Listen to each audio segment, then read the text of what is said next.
I grew up in a fabrication shop. We built race cars. My family built race cars. I'm not going to tell you that I am an incredible fabricator or even enjoy it, but I can tell you that I know how to stick metal together, or at least I used to know how. And I recognize that you have. I mean, you know some stuff. I'm not going to. I don't. I'm smart enough to know that I don't know what you do or don't know, but you know more than just investment banking. So where did this transition from investment banker to being a guy that understands about welding and cars? Like, did you have it from the beginning? Was it something nerdy, that? Man. Well, expand a little bit. So nerdy. I was playing chess after work, right? So Chicago's got this awesome chess pavilion on the waterfront, and I'd come down and play chess against like the homeless guys for like $1, like you do in Washington Square Park in New York, kind of thing. And like one of the days, some dude like took out a crack rock and smoked crack in front of me and checkmated me in a game of speed chess, and I wanted to cry. I'm like, dude, I got all these degrees, and like a homeless dude just worked me while hitting a crack pipe. So I immediately left and went to the bookstore and started reading chess books. I'm actually looking at my stack right now. And I got really good. When I went back and I could beat all those guys, they wouldn't play me anymore. And I ran out of books to read, and I went back into the bookstore and was just wandering around, and I found a section on cars, and there was a Chilton manual, and I had an old 86 BMW that I blew the timing belt on because I didn't think you actually really had to change it at 50,000 miles. And it sat rotting because I couldn't really afford to put a new motor in it. So I bought the book, and I went to Sears, and I bought like, I don't know, $150 worth of tools. And I rented a crane at one point to pull the engine out, and I bought one off Craigslist, and I swapped the motor in my little BMW. And I took it to the local shop, and the guy was blown away, and he's like, hey, you got to start autocrossing this thing. And, you know, then he had me start apprenticing on the weekends, and this dude had raced like. So how old are you at this point, Bill? I don't know, mid-20s, late 20s. Like I think I'm like 25 maybe. Okay. And I went to business school at age like 28. So like for 3 years, I worked on the weekends in this guy's shop, and he'd trade me his old used parts to build up my cars. But he sort of taught me everything I knew, except, you know, you weren't allowed to really use the equipment. So like he had a brand new Lincoln welder, and I wasn't allowed to touch that because it was like fancy. You know what I mean? Yeah. So I was doing like brake jobs and clutches, and he kind of showed me stupid stuff, like how to tap a transmission without taking it apart and getting threads inside of it. So he taught me a lot of like weird tricks to fix things like fast. And then I rebuilt his race car, and we went to the first race ever at Mid-Ohio for me. And, you know, that's kind of how it all started. But then I get into business school, and I really just don't do anything for 7 years. So, I take that back. The very last, like, right as I got into business school, I finally built my first wheel-to-wheel race car, like an SCCA improved touring S car. But I was working at Ford that summer in this like marketing leadership development program. So I'm working in Dearborn, and then on Friday I get out of work at 5 and drive as fast as I could back to Chicago, prep the car in my mom's garage, load it on the trailer, tow up to Road America, race Saturday, Sunday, tow all the way back, unhook the car and trailer, haul back to Detroit, get in at like 4 in the morning or something like that. And then I'd rent the motel across the street from headquarters, get a late checkout, go to work, and then come. I'm serious, man. And then I leave again at like 11 and go back and sleep for 2 more hours, and then check out at 1. And I did that for like 7 or 8 race weekends that summer, and it was just exhausting. I got to tell you, I just looked back down at my note, recklessly passionate. Keep going, keep going.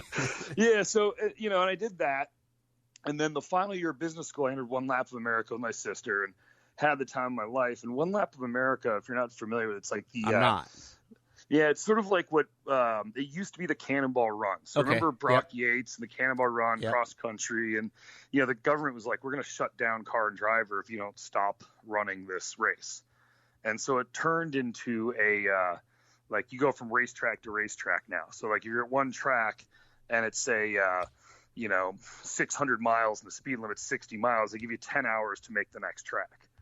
So it's kind of nonstop, but it's not illegal, and the transit times are at the speed limit, but you're like can barely function by the time you get through it if you're not really good at sleep management, and your car has got to be well prepared. And as long as your car is like street legal, you can bring whatever you want. So there's like twin turbo Porsches and twin turbo Corvettes and just bizarro fast cars. But you don't need a roll cage in the car because it's just sort of like a driver's school time attack, right? You put your helmet on, you go do a lap by yourself, and they record your time. And you do that in the morning, in the afternoon, you get your points, and you go to the next track.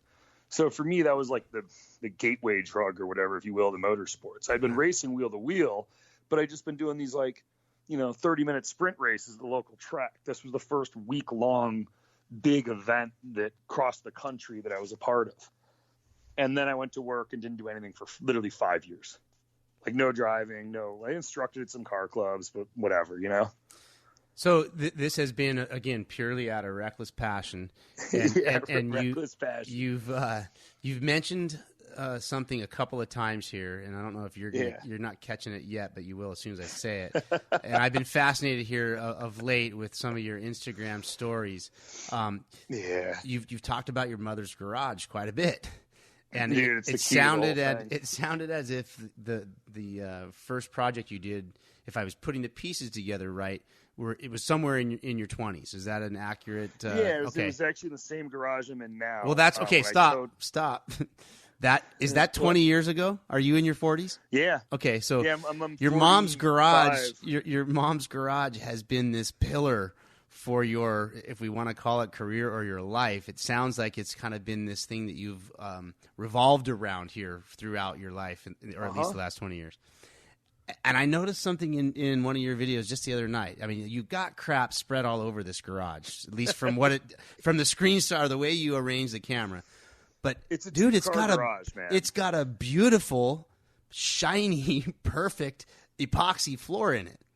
I should go in and grab my mom and let her tell you about this floor because she is so proud of it. She calls it her greatest gift to me ever was redoing the garage for me. So that was for you. That you haven't commandeered the garage with the nice floor. It was actually a gift to you.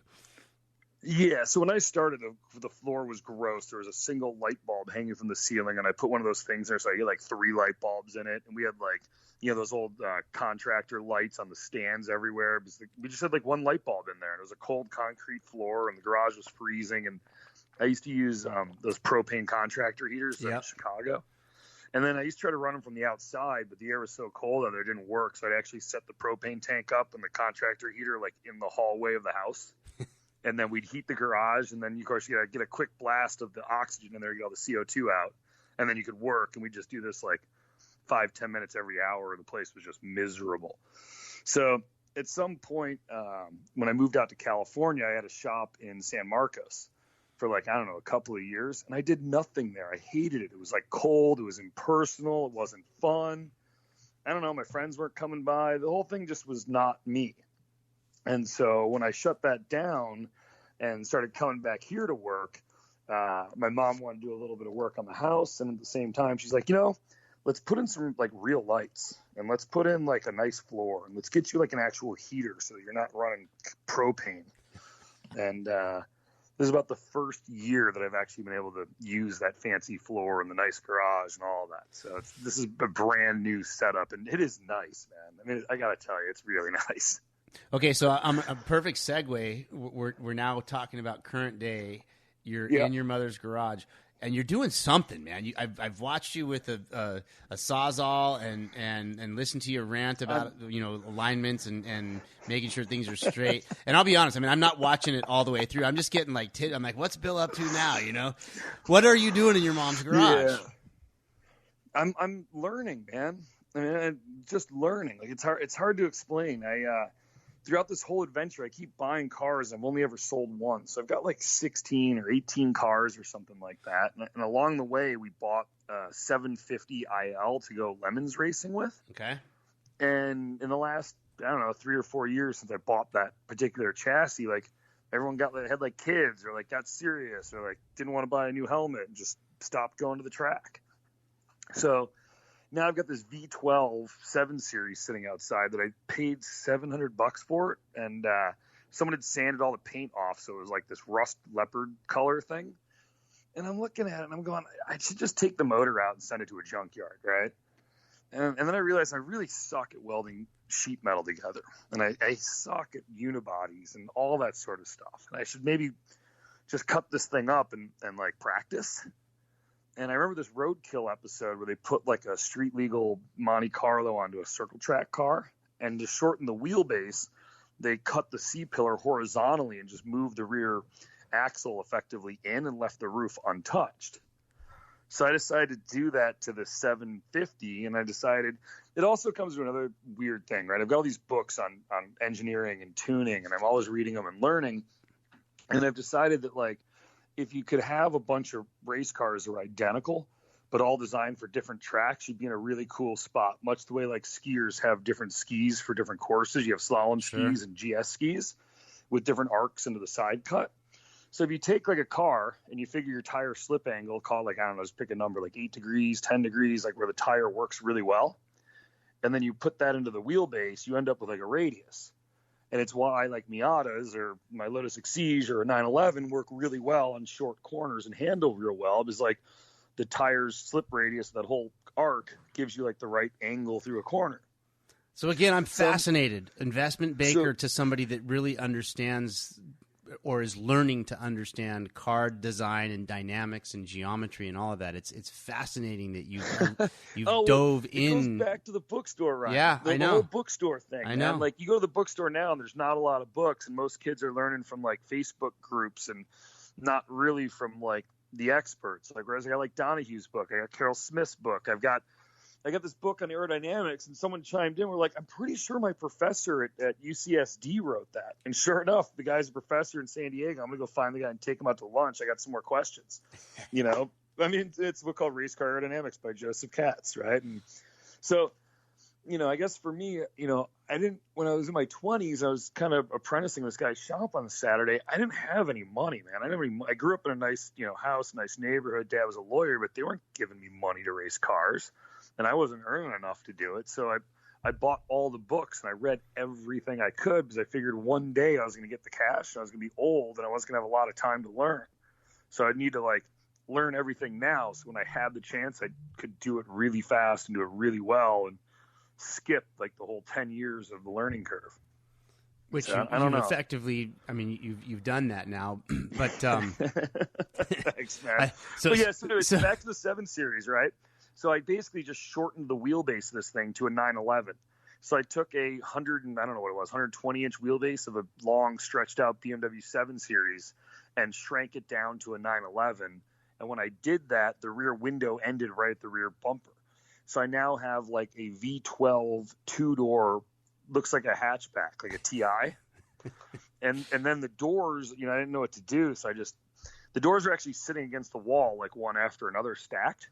And I realized, I've seen the pictures. Right. So I just cut the door and then welded it together, cut out a middle section. And I've got like a 7-foot door on this thing. It's cool looking, but it's just like it's like a hot rod. It's like back in the day, guys used to do like 32, 34 Fords, and guys used to cut up Mercuries, cut the roofs off of them. No one ever really hot rods BMWs, but that's kind of what I'm doing now. Okay. So here's the thing. I want to give this. I could talk forever. No, and like I told you, I'm gonna steer you here, and we're gonna jump here in a second. It's all good. But I want to make something known to the listeners that don't know who you are or haven't seen. And I would recommend that anybody that has gotten this far into this podcast, find Bill on social media, because it's not necessarily something you're going to watch or be into all the time every single day, but there's good entertainment there. And what's cool about right now is that you're getting to hear, like, I've been watching some of your Instagram story stuff, and I'm like, man, is he really doing this in his mom's garage? And does it really have that nice of a floor? And so many of the things that seem like they're just so far out, these claims that you're making, like, I don't question them. I mean, they are the whole gunfight thing in Mexico. It sounds pretty far off, but I also know enough to know that kind of stuff actually happens. And I'm sure you wouldn't be lying about. Smoking with me, man. Yeah. I had a witness with me. My co-driver was sitting there like crying. You know, not really, but we were both crying. You know what I mean? Okay, so I have a. This is another question that I'm watching all this stuff on you this morning and thinking about our conversation, and I wrote. Oh, by the way, Caswell 318 on Instagram, just to plug myself. So if this is CASWELL 318, Caswell 318, you'll find me. Okay, I'm going to ask you. I'm going to ask you a very personal, imposing question, and it could be a yes or a no, and you can. I'm going to ask you a couple of them. But here's the next. I just randomly wrote this as I was thinking about this conversation. Are there any felonies you're willing to talk about that are attributed to your name? No, man, my record's super clean, man. And as I have like a whatever it is, like federal firearms ID card and all that stuff. Okay. So I got all the background checks and all the things